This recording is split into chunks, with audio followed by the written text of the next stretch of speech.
welcome. My name is Margaret. I'm a historical costumer and textile conservator, and today we're going to take another more casual look at one of the items in my study collection.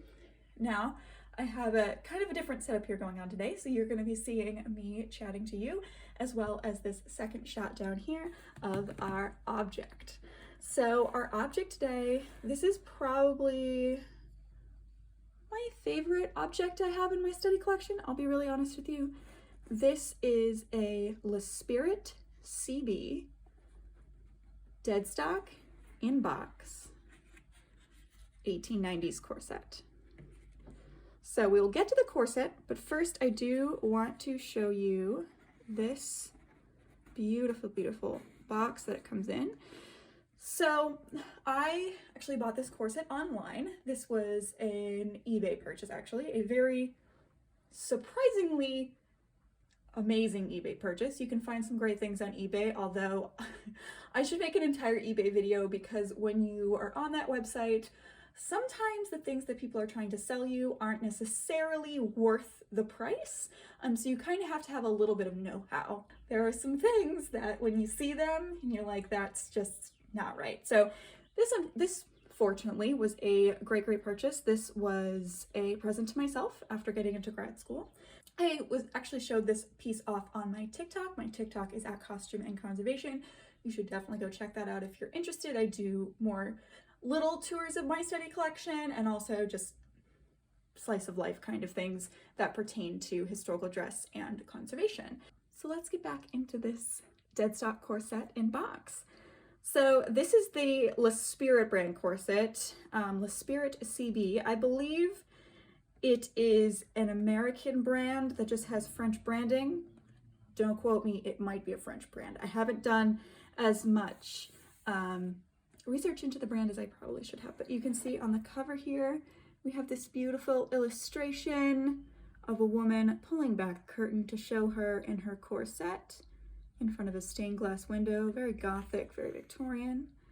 We have sort of these different seal of approvals, just making it look nice and fun. Quality, non-genuine unless stamped. So that is the box, and if we turn it this way, you can see CB, Qualité Supérieure, non-genuine lawless stamped, à la Spirite. And the same thing on this side. The way corsets were packaged in the 19th century reminds me a lot of how you would like buy a wand at Ollivanders in Harry Potter, because they're just like in this little tube-shaped box. As you can see on the end here, they would have been stacked up on the shelves, and you could have told what brand it was, CB, was Spirite, and then the product number, which was 775, and then it's in the color black, and it is in the size 21. Now let's have a quick chat about corset sizing and sizing of people in the 19th century. There's this kind of prevailing myth that people in the 19th century were just smaller than they are today. And although there is some truth to that, we have better nutrition now, people are getting more calories than they would in the Victorian era, that doesn't mean that people's bodies are fundamentally different. There's a reason that a lot of the corsets you see in museums and that you see surviving have survived in these smaller sizes. Because frankly, you couldn't reuse that small of a size garment. People couldn't rewear it. It was normally for younger people. Things on the extremes tend to survive just in general. But when it comes to clothing, larger sizes often get repurposed into smaller things, so it's a survival bias thing. Additionally, there is some potential size bias within museum collections. That's something we definitely need to look more into, but that is definitely something to think about in terms of sizing. With that said, I don't think our ancestors were fundamentally different than us 150 years ago, body shape-wise. Additionally, corset sizing is not like what we'd think of traditional sizing. This corset is 21 inches. However, that means that fully closed, the corset is 21 inches.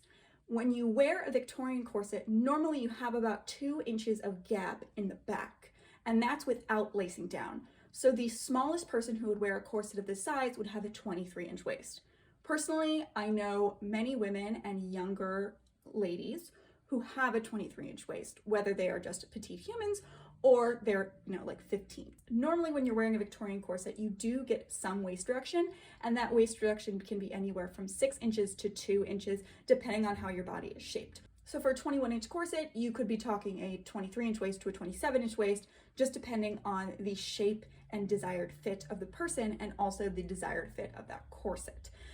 Additionally, it's important to note that although tight lacing is a thing with corsetry, it was not an everyday practice for most Victorians, and it was probably only done for very high fashion people at high fashion events. Corset myths. There's a lot of YouTube videos about them. I will link some down below. Bernadette Banner, Karolina Dabrowska, the list goes on and on and on. We've talked about corsets at length on this platform, but I think it's worth reiterating that although 21 inches is small, it's not ridiculously small. It's not like we're corseting down to like an 18-inch waist. Like, very few people did that, and if they did do that, they were very small. So let's get into this. Oh, one more thing about the packaging, which I love, is the paper. I don't know if you can, oh, there you can see it. This beautiful like moire paper. Gorgeous, just gorgeous. All right, let's open her up. So I should probably store this corset in a more archival box. As you can see, this box, a little bit yellowy on the inside.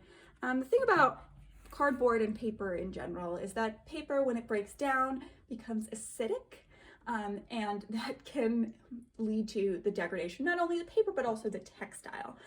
So you don't normally want to store things in their boxes like this, but I am running out of storage space. It's a sad fact of the life of a person who lives in a 1-bedroom apartment. And to be honest, this is probably the safest place to store this corset at this time. This corset is also in fantastic shape because it's never been worn. So it's doing okay for right now, but I do need to find a better storage solution for this object in the future when I am classy and have a home. It'll be exciting when I have a house. Oh, it's gonna be a nightmare, I can just tell right now. So as you can see, this corset is wrapped up in its box. It's just rolled on top of itself. It is marked 1889 on the packaging. However, that is a patent date. So this is probably solidly 1890s, but maybe the last year of 1889. Who knows? So let's take this out of the box. There you go. So you can see this does have a little flap that would have gone over that says just CB less Spirite corsets in there. Box is in beautiful shape. This was very well taken care of. I'll just put the box to the side. All right, we have the corset out now. You can see it's this beautiful black corset. We should note that a lot of people think as black as a mourning color in the Victorian era, and that you would only wear it during a period of mourning. That is true. Black was a mourning color, and it was definitely used for mourning. However, it is not as a pervasive thing as you might think. Black was also worn by just everyday people because, frankly, you don't see stains on it as much. Therefore, it is harder wearing. And also, you know what? People liked it as a color. It's simple, it's slimming, it gets the job done. So a black corset, you know, maybe for every day, maybe a little sexy, who knows? So this corset is in basically perfect condition. The only condition issue, as you can see, is this ribbon has split. Tiny little slit in the silk ribbon there. If you open this up, you can just see the level of shape that is put into this corset just by the patterning of the garment. You know, this isn't even with activating any of the bones or anything. This is just the shaping of the garment. So this corset is probably a mid-range corset. This was not a couture piece. This is definitely an industry mass manufacture made, but it does have some beautiful details on it that definitely are of a higher quality of some corsets that I've seen. So that is like these two tapes that are going along. You can see them on the front here. Beautiful little tapes sewn in. And then also just the overall design and quality of it, to be honest with you. It's entirely machine sewn, except for, of course, the basting stitches, which have not been taken out. This is the inside. So as you can see on the inside, it is lined with this white cotton twill, potentially a coquille, and then the lacing strips with the original laces and the original eyelets is just reinforced with that canvas, a cream canvas.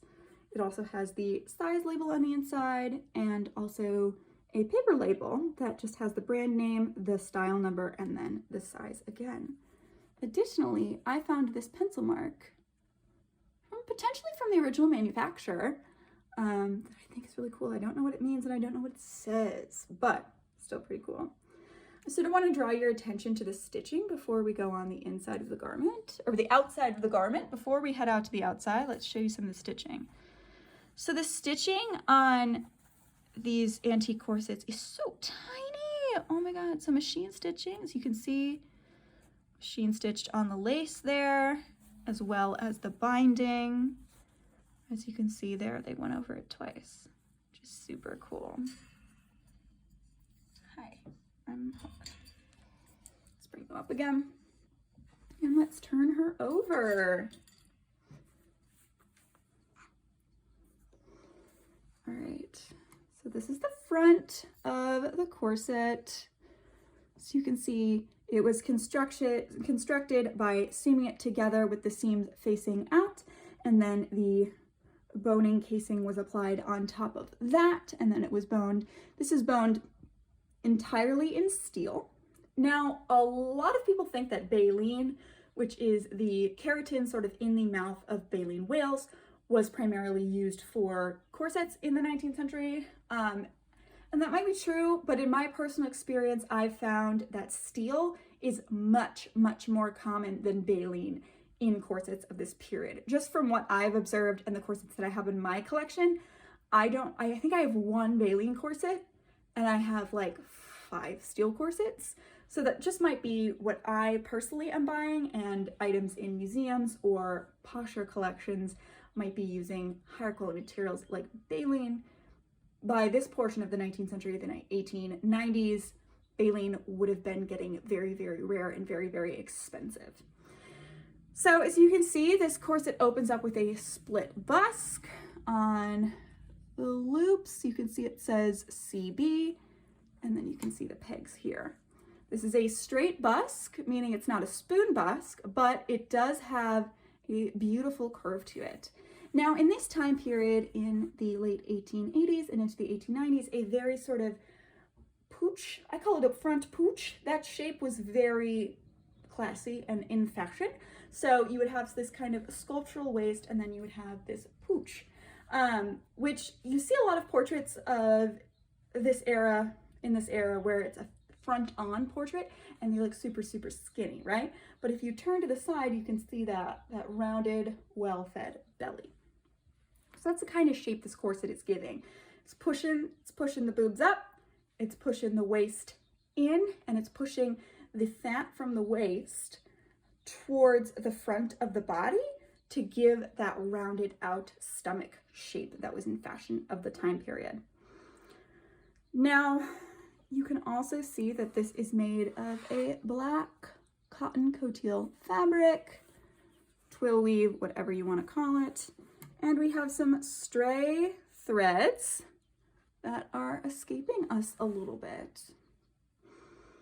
This is just a gorgeous piece. All in all, this is a gorgeous piece. It's my favorite one that I have in collection, and I would really love to do a recreation of this piece one day, because I think that although corsets seem very daunting, I find them to be very fun to sew, partially because they're such a contained project. You know, it's not a big skirt. It's very easy to think through it for me, because it's just sculpting one aspect of the body, and you don't have to deal with arms, which are frankly the worst part. If you ever try to draft a sleeve, it's like, it's not my thing. But yeah, that's this corset. That's this corset's box. I hope you had a fabulous time with me today. If you have any questions about this piece, pop them down below. Again, You can follow me here on YouTube by clicking the subscribe button. I would love to have you. We do more casual videos like this where we just sit and chat about an item in my study collection or a magazine. And then I have other videos on weeks where I am not super busy with grad school, where I talk about the history of dress, as well as some preservation and care tips if you have a collection of your own. Additionally, you can follow me over on Instagram, where I sort of post about my daily life as well as my sewing projects. And you can also follow me on TikTok, which I already mentioned, both at Costume and Conservation. Otherwise, I hope you have a fantastic day.